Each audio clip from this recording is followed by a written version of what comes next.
제가 오늘 증거할 하나님의 말씀은 룻기 4장입니다. 룻기 4장 1절에서 12절까지 보겠습니다. 룻기 4장 1절에서 12절입니다. 구약성경 405페이지에 있습니다.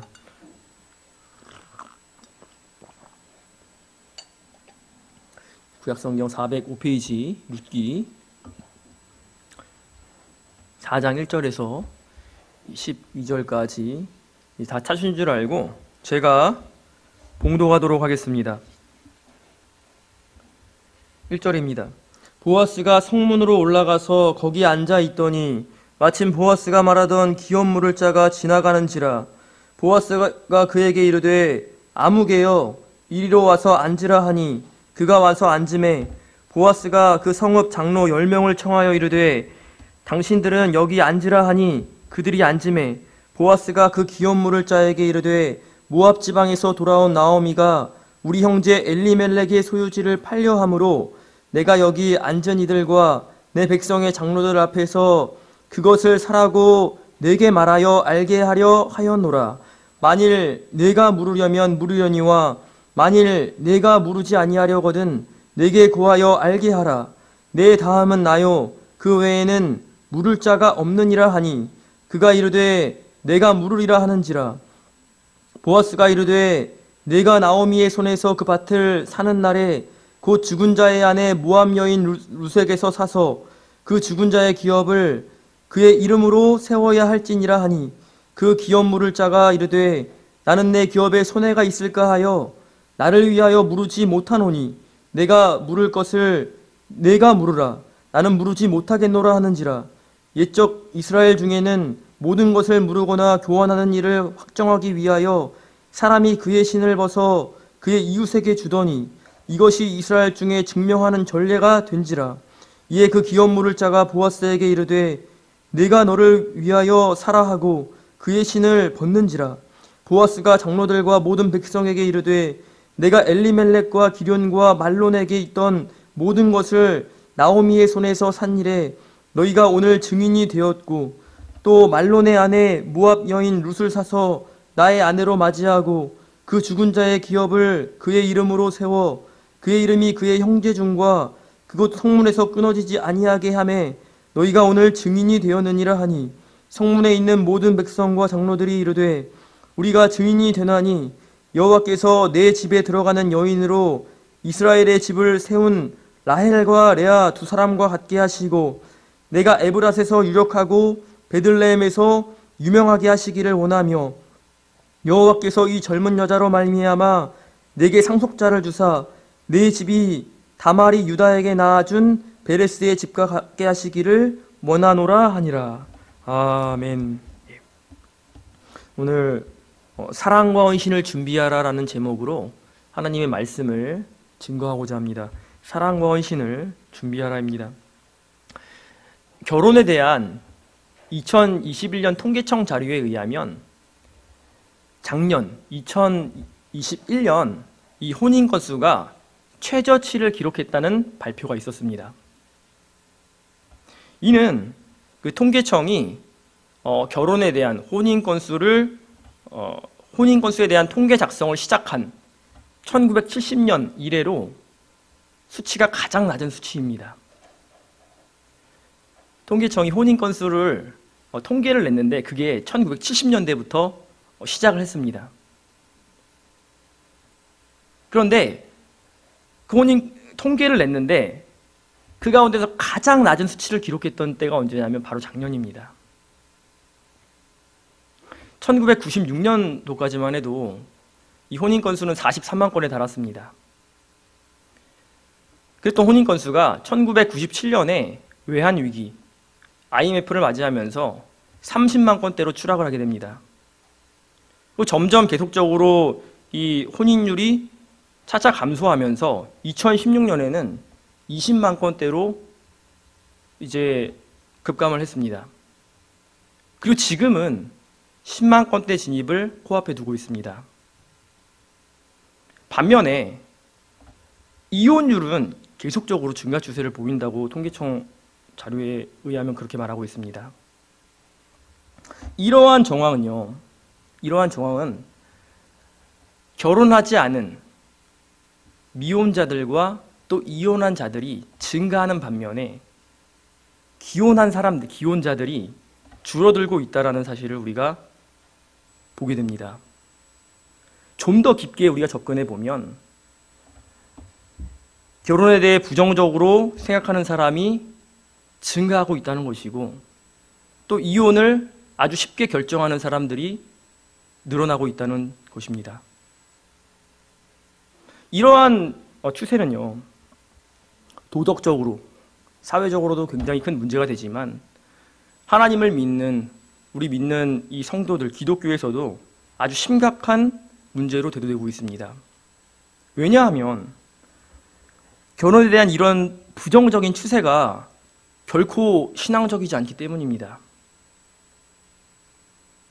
물론 성경은 결혼을 반드시 해야 할 것을 강요하지 않습니다. 만약에 성경이 결혼을 반드시 해야 할 것을 강요하거나 결혼하지 않는 것이 죄다라고 여긴다면 사도 바울도 결혼했어야 될 것이고, 또 예수님조차도 결혼을 하셨어야 했을 것이 맞습니다. 그렇지만 그럼에도 불구하고 성경은 결혼을 장려하고 있습니다.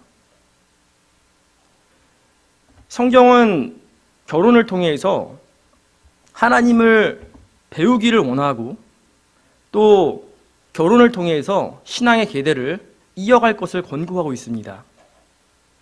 뿐만 아니라 성경은 이 남편과 아내의 관계를 그리스도와 교회의 관계로 비유함으로 인해서 이 결혼 제도가 얼마나 중요한 것인가, 이것을 성경은 보여주고 있습니다. 오늘 본문도 결혼을 장려하는 그러한 성경 본문 중에 하나입니다. 오늘 본문은 룻기의 결말 부분으로서 보아스와 룻의 결혼이 확정되는 내용이 나타납니다. 우리 오늘 본문을 통해서 현숙한 여인 룻에 대한 보아스의 사랑과 배려와 헌신을 볼 수가 있습니다. 오늘 본문은 특별히 두 부분으로 나뉘는데요. 첫 번째 부분은 보아스와 또 다른 기업 물을 자가 있어요. 보아스와 또 다른 기업 물을 자 간의 이제 대화가 1절에서 8절까지 나타나고요. 또 보아스와 룻의 결혼이 확정되는 내용이 9절에서 12절까지 나타납니다. 먼저 1절과 2절을 보도록 하겠습니다. 1절입니다. 보아스가 성문으로 올라가서 거기에 앉아 있더니 마침 보아스가 말하던 기업 물을 자가 지나가는지라.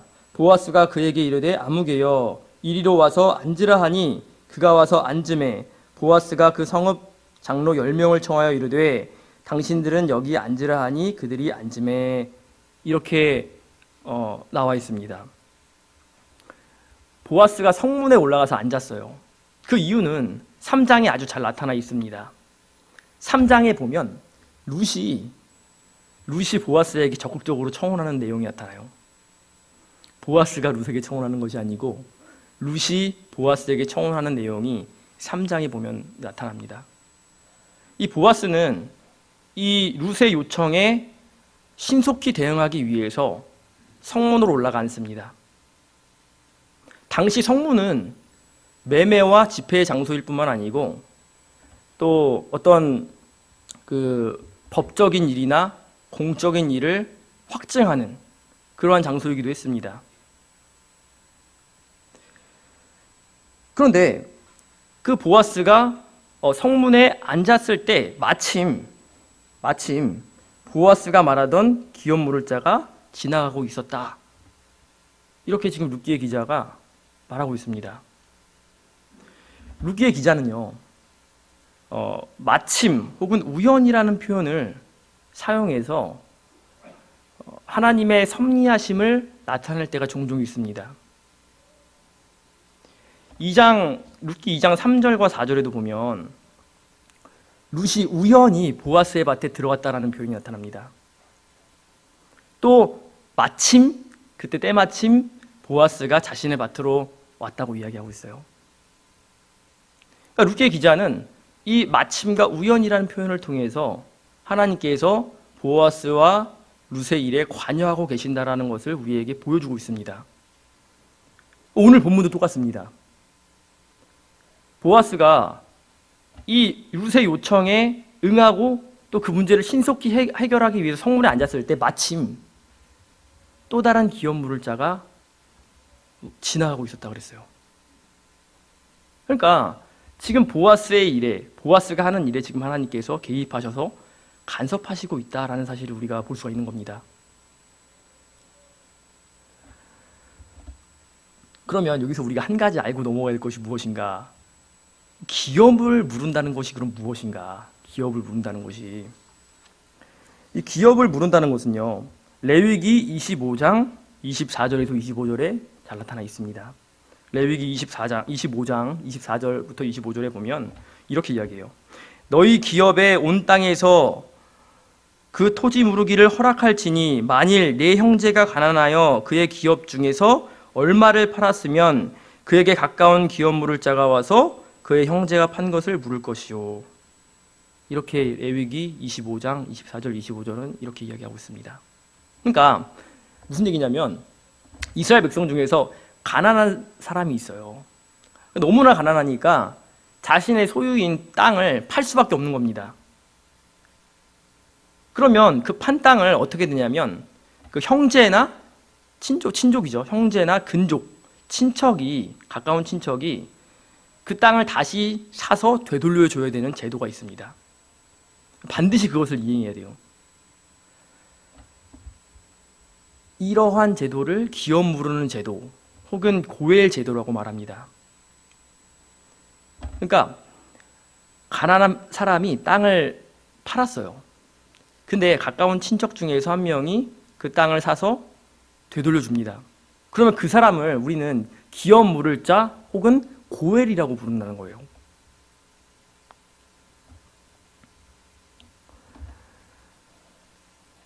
마침 이제 그 기업 물을 자가 그 다른 고엘이죠. 고엘은 지금 두 명인 거예요. 지금 보아스가 아닌 이 또 다른 인물과 이 보아스, 이 둘 다 기업 물을 자라는 거예요. 지금. 그런데 여기서 아주 재미난 표현이 한 가지 보이는데요. 무엇이냐면 이 1절에 보니까 이 보아스가 그에게 이르되 아무개여 이리로 와서 앉으라 하니 이렇게 이야기하고 있습니다. 아무개여. 이 룻기에서 그리고 오늘 본문에서 이 기업을 물은다는 것은 굉장히 중요한 표현입니다. 그러니까 기업을 물으는 자의 위치는 아주 중요한 위치에 있는 사람이에요. 또 어떻게 보면 룻의 기업을 물을 자 가운데 보아스보다 더 가까운 사람이 누구냐면 지금 바로 이 아무개라는 인물입니다.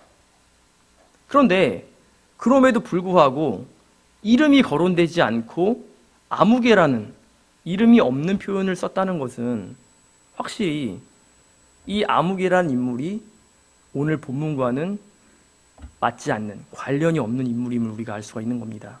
그러니까 중요한 위치에 있지만 그것을 실행하지 않고 또 자신이 해야 될 사명을 감당하지 않는 그러한 위치에 있는 사람이라는 것을 우리가 볼 수가 있다는 겁니다.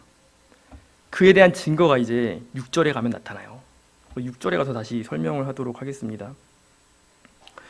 어쨌든 이제 보아스가 성문에 가서 그 기업 물은 자와 이제 이야기를 하는데 거기에 누구를 부르냐면 이제 장로 10사람을 이제 초청을 하는 거예요. 장로 10사람을 초청합니다. 그래서 3절에 보니까 3절 4절을 봅니다. 보아스가 그 기업 물을 자에게 이르되 모압 지방에서 돌아온 나오미가 우리 형제 엘리멜렉의 소유지를 팔려 함으로 내가 여기 앉은 이들과 내 백성의 장로들 앞에서 그것을 사라고 내게 말하여 알게 하려 하였노라. 만일 내가 물으려면 물으려니와 만일 내가 물으지 아니하려거든 내게 고하여 알게 하라. 내 다음은 나요 그 외에는 물을 자가 없느니라 하니 이렇게 이야기하고 있어요. 보아스는 단도진입적으로 본론을 이야기하고 있습니다. 그것이 무엇이냐면 우리 형제 엘리멜렉이 이제 땅을 팔았는데 그것을 우리가 사서 되돌려줘야 된다는 거예요. 근데 그것을 할 자가 누구냐면 아무개란 인물과 보아스란 인물밖에 없다라고 지금 이야기하고 있습니다. 무슨 얘기냐면 이 기업을 물어줘야 될 언약적 의무를 반드시 이행해야 될 자가 누구냐면 너 아니면 나라는 거예요. 지금 그 둘 중에 한 명이 반드시 이것을 해 주어야 한다라고 지금 보아스가 말하고 있는 겁니다.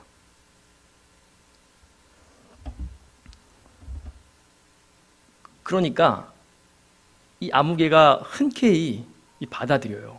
4절 하반절에 보면 이렇게 나타나 있죠. 그가 이르되 내가 물으리라 하는지라. 물은다 그래요. 그런데 우리는 여기서 아주 흥미로운 사실을 한 가지 발견할 수 있는데 그것이 무엇이냐면 보아스의 또 다른 요청입니다. 그 부분이 5절에 잘 나타나 있습니다. 5절을 봅니다.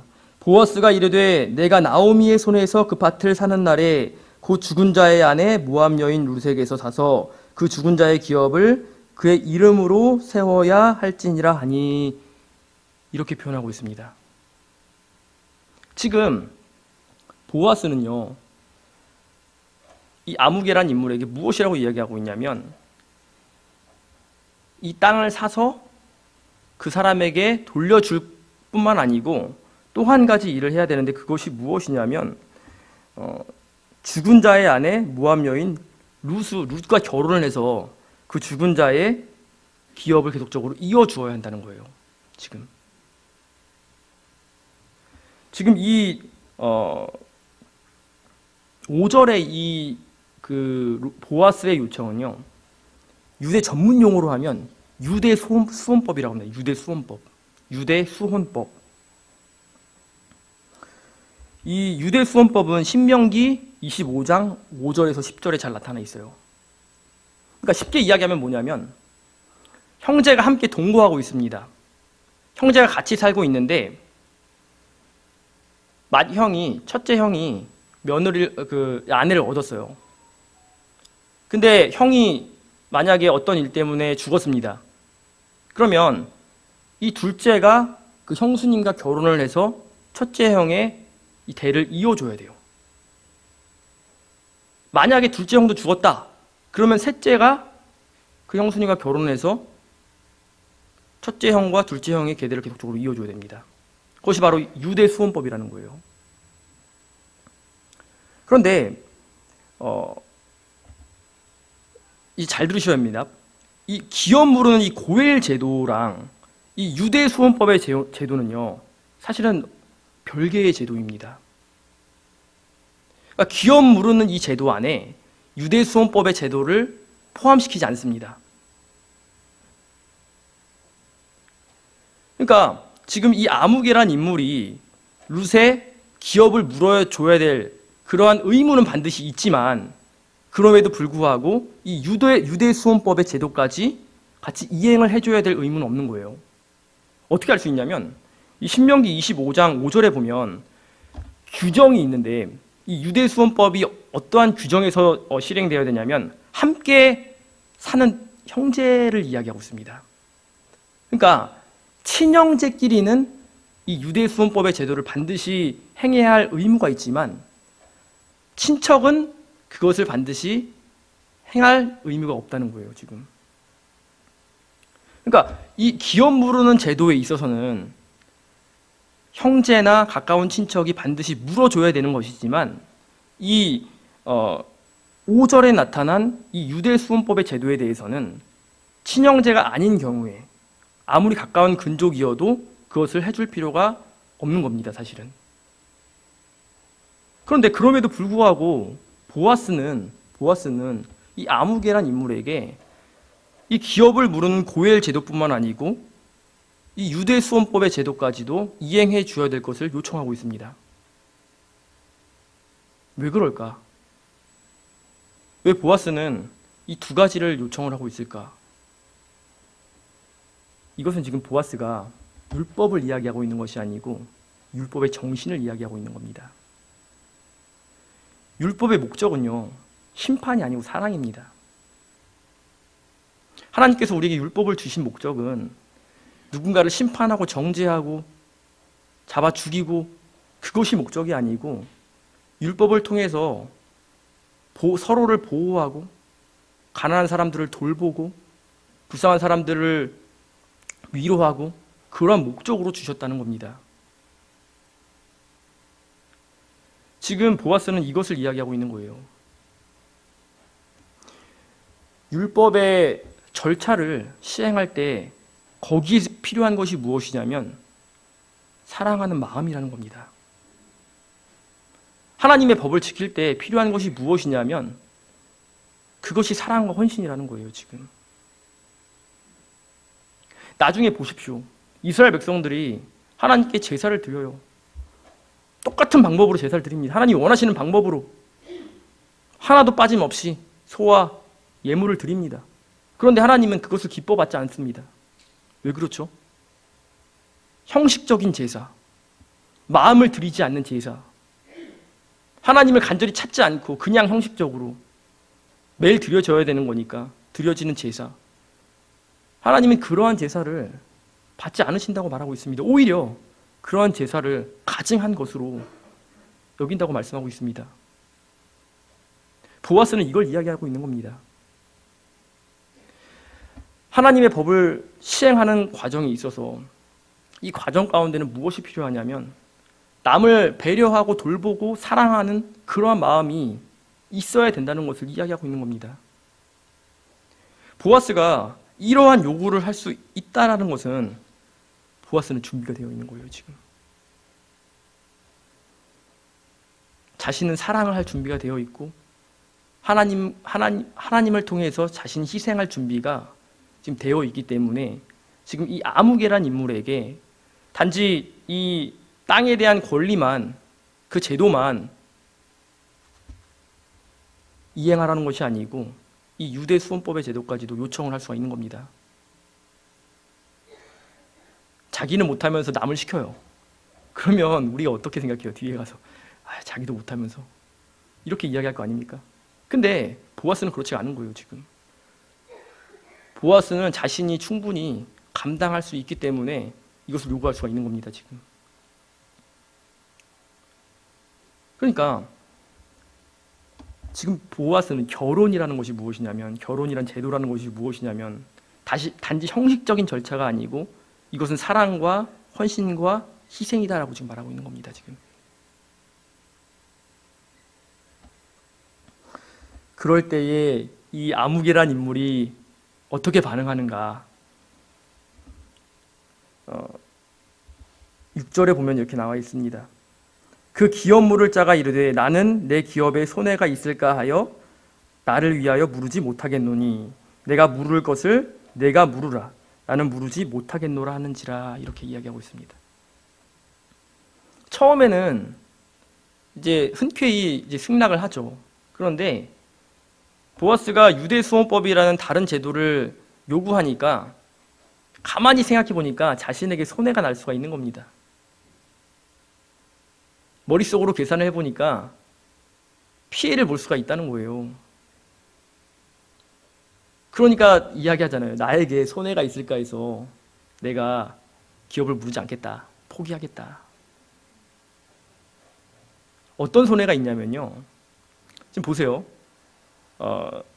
이 아무개라는 인물이 처음에 승낙할 수 있었던 이유는 무엇이냐면 이 나옴이라는 이 여자와 이 룻이라는 여자는 과부예요. 그러니까 그 대를 이어줄 자식이 없어요. 그러면 이 아무개란 인물이 땅을 사서 돌려줄지언정 이 나오미와 룻이 죽으면 그 땅은 다시금 이 아무개란 인물에게 돌아오게 됩니다. 그러니까 지금 당장은 내가 나의 어떤 돈이 들어가서 이 땅을 사줘야 되지만 결국에는 이 땅은 내게 된다는 거예요. 지금. 그런데 만약에 유대 수원법이라는 제도를 이행하게 되면 룻과 이제 이 아무개가 결혼을 하게 되면 어떻게 되냐면 자녀를 낳을 거 아니에요. 그러면 아들을 낳게 되면 이제 그 땅은 누구의 소유가 되냐면 그 엘리멜렉의 이름으로 대를 이어지는 그 소유가 되는 거예요. 이제는 아무개의 이름이랑은 이제 전혀 상관이 없는 그런 땅이 된다는 겁니다. 그러니까 머릿속으로 계산해 보니까 이거는 손해가 있는 거예요, 지금. 그래서 바로 이제 포기를 하는 이 모습을 보게 됩니다. 우리는 여기서 나오미를 계속적으로 붙였다가, 계속은 아니죠. 처음에는 붙였다가 나중에는 자기 나라와 자기 신에게 돌아간 오르바를 연상해 볼 수가 있습니다. 오르바란 인물과 이 아무개란 인물은 동일한 인물인 거예요. 그러니까 똑같은 인물이 아니고 동등한 마음을 품고 있다는 겁니다. 준비가 안 돼 있습니다. 하나님을 따라갈 준비가 안 돼 있고, 사랑할 준비가 안 돼 있고, 희생할 준비가 안 돼 있습니다.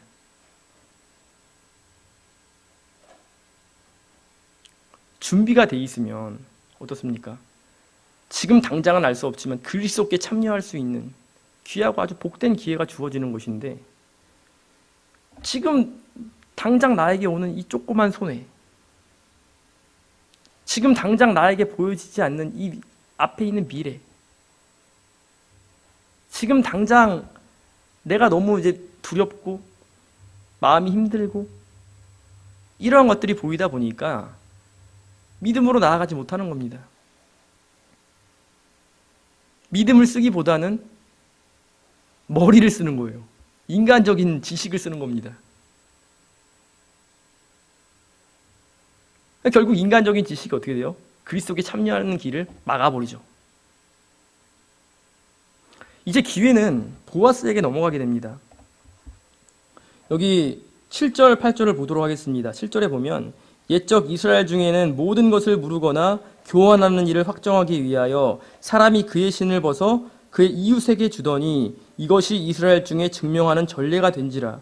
이에 그 기업 물을 자가 보아스에게 이르되 내가 너를 위하여 사라 하고 그의 신을 벗는지라. 이렇게 말하고 있습니다. 옛날 그 이스라엘 내려오는 전통에 보면 신을 벗어주는 이제 전통이 있어요. 이 신을 벗어주는 전통이 성경에 여러 가지 의미로 사용되는데, 오늘 본문은 신명기 25장 9절과 매치가 됩니다.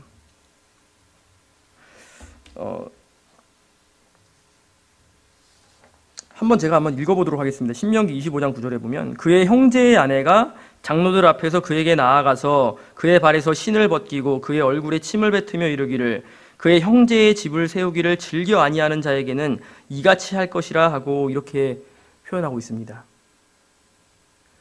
중요한 것은 무엇이냐면, 이제 신을 벗었다는 것은 무엇이냐면, 이 기업 물은 우선권이 이 아무개란 인물에서 보아스에게 넘어갔다는 것을 의미하는 거예요. 그러니까 조금 더 깊이 이야기하면 그리스도께 참여하는 길이 원래는 아무개가 원래는 가장 우선에 있었던 사람이에요. 그런데 이것을 이제 이 사람이 포기함으로 인해서 이 기업을 누가 무르게 됐냐? 그 우선권이 누구에게 생겼냐? 그 보아스라는 거예요, 지금. 보아스라는 겁니다. 그래서 이제 여기 7절, 8절을 보면 이렇게 나옵니다. 옛적 이스라엘 중에는 모든 것을 무르거나 교환하는 일을 확정하기 위하여 사람이 그의 신을 벗어 그의 이웃에게 주더니 이것이 이스라엘 층에 증명하는 전례가 된지라. 이에 그 기업 물을 자가 보아스에게 이르되 내가 너를 위하여 사라 하고 그의 신을 벗는지라. 이렇게 나왔죠. 그랬더니 이제 9절에 보면 이렇게 나옵니다. 보아스가 장로들과 모든 백성에게 이르되 내가 엘리멜렉과 기럐과 말론에게 있던 모든 것을 나오미의 손에서 산 일에 너희가 오늘 증인이 되었고 또 말론의 아내 모압 여인 룻을 사서 나의 아내로 맞이하고 그 죽은 자의 기업을 그의 이름으로 세워 그의 이름이 그의 형제 중과 그곳 성문에서 끊어지지 아니하게 함이 너희가 오늘 증인이 되었느니라 하니. 이렇게 보아스가 이야기하고 있습니다. 보아스의 차례가 되니까 이 보아스는 이 아무개란 인물과는 180도 다른 거예요, 지금. 그는 기업 물은 이 고엘 제도를 이행할 뿐만 아니고 이 유대 수원법의 제도도 자신이 흔쾌히 수락을 해주는 내용이 바로 이 9절과 10절에 잘 나타나 있다는 겁니다. 특별히 여기 10절에 보면 또 말론의 아내 모압 여인 룻을 사서 그의 아내로 맞이하고 그 죽은 자의 기업을 그의 이름으로 세워 그의 이름이 그의 형제중과 그곳 성문에 끊어지지 아니하게 하매 너희가 오늘 증인이 되었느니라. 하나님의 법에는 하나님의 백성들의 이 대가 끊어지셔서는 안 됩니다. 하나님은 그걸 원치 않으십니다. 보아스는 그걸 알고 있는 거예요. 그러니까 자신이 손해를 보더라도 이 엘리멜렉의 대가 끊어지지 않도록 내가 해줄 것이고 그것에 증인이 너희들이다. 지금 이렇게 이야기하고 있는 거죠. 확실히 이 보아스와 룻의 행보는요, 하나님이 보시기에 굉장히 선합니다. 지극히 선해요. 너무나 아름다운 것입니다. 그렇기 때문에 여기 있는 모든 백성들과 장로들이 이제 축복을 해주는 거예요. 3가지 축복을 해줍니다. 빨리빨리 보도록 하겠습니다. 여기 11절에 나와 있습니다. 성문에 있는 모든 백성과 장로들이 이르되 우리가 증인이 되나니 여호와께서 내 집에 들어가는 여인으로 이스라엘의 집을 세운 라헬과 레아 두 사람과 같게 하시고, 이렇게 표현하고 있습니다. 첫 번째 축복은 무엇이냐면 여호와께서 내 집에 들어가는 여인으로 이스라엘의 집을 세운 라헬과 레아 두 사람과 같게 하시고 라는 거예요. 그러니까 룻을 통해서 이 라헬과 레아가 이스라엘의 어머니잖아요. 그러니까 룻도 풍성한 자손을 낳을 것을 지금 축복하고 있는 겁니다. 또 자식을 많이 낳음으로 더 이상 이 대가 끊기지 않도록 이 축복을 하는 거죠. 그러니까 신앙의 계대가 끊겨서는 안 된다는 거예요. 그런 축복입니다. 두 번째는 무엇이냐면 여기 바로 그 다음에 있습니다. 11절 하반절에 내가 에브랏에서 유력하고 베들레헴에서 유명하게 하시기를 원하며. 룻의 자손 가운데서 유명한 자, 하나님께 기이 쓰임 받을 자가 나오기를 원하는 축복입니다. 확실히 이제 얼마 안 가서 다윗이 등장하는데 사무엘상 17장 그 12절에 보면 이렇게 나와요. 사무엘상 17장 12절에 보면 다윗은 유다 베들레헴 에브랏 사람 이세라 하는 자의 아들이라. 나왔죠. 유대 베들레헴 에브랏 사람 이세라 하는 사람의 아들이다. 이 축복이 이루어졌다는 거예요. 이거는 자손 가운데는요, 하나님의 일에 귀히 쓰임 받는 자가 반드시 있다는 거예요. 우리가 자손을 반드시 이어야 되는 이유는 무엇이냐면 신앙의 계대가 끊기지 않는 것도 중요하지만 우리의 신앙의 계대 가운데는 반드시 하나님께 귀히 쓰임 받는 이런 사람이 나타난다는 거예요. 지금 그런 축복입니다. 마지막 3번째는 무엇이냐면 12절에 나타납니다. 12절에 보면 여호와께서 이 젊은 여자로 말미암아 내게 상속자를 주사 내 집이 다말이 유다에게 낳아준 베레스의 집과 같게 하시기를 원하노라 하니라. 이렇게 이야기하고 있습니다. 유다가 다말에게서 낳아준 베레스와 같이 하기를 원하노라. 이 표현이 정말 재밌는데요. 유다가 아들이 3이 있었습니다.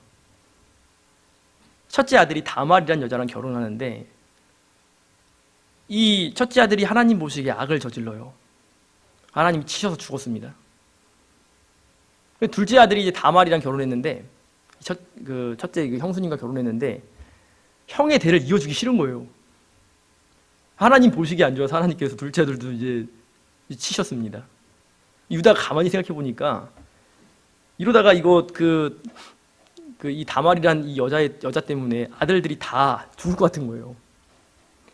그래서 셋째 아들은 이제 주지 않아요. 그러니까 지금 다말은 신앙의 계대를 잇기 굉장히 어려운 가운데 있었는데 그럼에도 불구하고 각오를 하고 나아갔을 때 하나님께서 이 다말을 통해서 이제 베레스라는 인물을 얻게 하셨다는 거예요. 그러니까 어려운 상황 가운데서 불가능할 것 같은 상황 가운데서 신앙의 계대를 이을 굳은 결심을 했다는 이 면에서 다말과 룻은 매치가 될 수가 있는 거예요. 더욱 재미난 사실은 이 보아스는요, 베레스의 직계 후손이에요. 결국에 이 후손 가운데 다윗이란 인물이 나타나고 더 나중에 가면 그리스도가 이 후손 가운데 나타나는, 그러니까 결국에는 신앙의 계대를 잘 지키고 이어야겠다는 이 각오를 하고 나아갔을 때 이 다말도 그렇고 룻도 그렇고 그리스도께 참여하는 그러한 복을 받았다는 사실입니다. 말씀을 맺겠습니다. 우리는 이제 아주 중요한 결론 한 가지에 도달할 수가 있습니다. 그것이 무엇이냐면, 하나님은 준비된 자 혹은 준비하는 자를 바라보시고 그를 통해서 주님의 일을 해나가실 것을 바라보고 계신다는 사실입니다. 사랑을 준비하고 헌신을 준비하고 희생을 준비하는 사람을 통해서 하나님은 주님의 구원 역사를 이루어 가신다는 겁니다. 오르바와 이 아묵이라는 이 인물과는 다르게 룻과 보아스는 세상을 바라보지 않았습니다. 자신의 손에 나는 것을 바라보지 않습니다. 그저 그들이 원하는 것은 하나님을 따라가는 겁니다. 하나님을 기쁘시게 하는 일, 그들이 원하는 거죠. 거기에 필요한 것이 무엇이냐? 사랑과 희생과 헌신이라는 거예요. 그러니까 지금 결혼에 임하는 이 룻과 보아스의 이 자세가 그리스도의 마음과 일치한다는 사실을 우리가 보게 된다는 거예요. 지금 그리스도께서 이 땅에 오셨을 때 얼마나 사랑과 자비를 많이 베푸셨습니까? 얼마나 많이 희생하셨습니까? 자신의 손해를 개의치 아니하시고 자신의 백성들을 얼마나 사랑하셨어요. 룻과 보아스는 이러한 마음으로 결혼에 임하고 있다는 겁니다. 지금. 그러므로 결혼을 이제 준비하는 자나, 대부분은 이제 결혼하셨죠. 이제 결혼한 우리 성도님들은 사랑과 헌신을 반드시 준비해야 합니다. 교회의 시작이 가정이었다라는 사실을 우리가 기억하고 서로 사랑하고, 가장 가까운 사람 있죠. 배우자를 먼저 사랑하고 또 서로 배려하고 또 서로 희생하고 서로 헌신함으로 하나님의 보시기에 복되고 아름다운 귀한 가정들이 되시기를 주님의 이름으로 간절히 축복합니다. 기도하시겠습니다. 거룩하신 하나님 아버지, 은혜와 사랑을 진심으로 고맙고 감사함을 드립니다. 보아스는 참 룻과 결혼할 때에 세상적이지 않고 손해보는 것을 참 생각하지 않고 계산적이지 않고 이기적이지 않고 하나님의 뜻에 맞게 참 자신이 손해보더라도 엘리멜렉의 그 신앙의 계대를 끝까지 이어주기를 원했고, 그러므로 인해서 하나님께서 이 보아스와 룻을 통해서 또 다윗이라는 귀한 인물을 주시고, 또 보아스와 룻은 그리스도께 참여하는 참 복된 생활을 누렸사오니 하나님 아버지, 우리도 참으로 헌신과 사랑으로 준비되는 자들이 될 수 있도록 하나님 도와주시기를 간절히 원합니다. 배우자를 먼저 사랑하게 하시고 또 배우자에게 먼저 헌신하고 희생하며 다가가는 저희가 다 되어서 우리 가정들이 주님 안에서 참 든든하게 세워지며 또 주님의 복되고 아름다운 가정들이 다 될 수 있도록 하나님 은혜 내려주시기를 간절히 원하오며 예수님의 이름으로 기도드리옵나이다. 아멘. 찬송가 312장입니다. 찬송가 312장 찬송하시겠습니다.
다하라. 주 약속하신 모든 일 내게서 이루어지리라. 참되고 옳지 않은 점 주께서 기억하시니.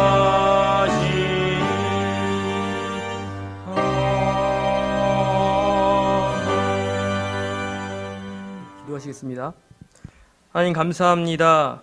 오늘도 하나님께 드려지는 제물을 하나님께서 기쁘게 받아주시옵시고 하늘의 신령하고 풍성한 것으로 채워주시기를 간절히 원하옵고 예수님의 이름으로 기도드리옵나이다.